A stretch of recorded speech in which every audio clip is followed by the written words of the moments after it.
ក្រុមហ៊ុន Amazon របស់លោក Jeff Bezos គ្រោងនឹងវិនិយោគទឹកប្រាក់ប្រមាណជាង$570 លានដើម្បីពង្រីកសេវាផ្កាយរណបនៅឯប្រទេសវៀតណាម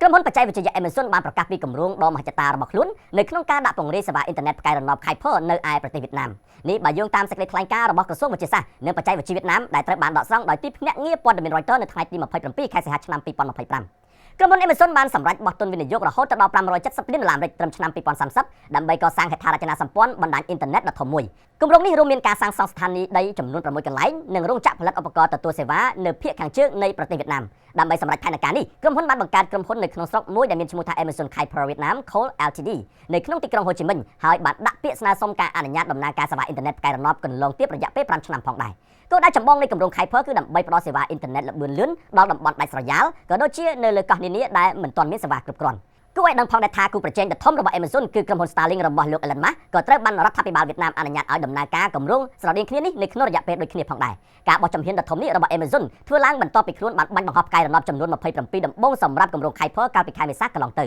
ការវិនិយោគនេះគឺបានបង្ហាញអំពីការចាប់អារម្មណ៍យ៉ាងខ្លាំងរបស់ក្រុមហ៊ុនបច្ចេកវិទ្យាលំដាប់ពិភពលោកនៅក្នុងការពង្រីកសេវាអ៊ីនធឺណិតផ្កាយរណបនៅទូទាំងតំបន់អាស៊ីអាគ្នេយ៍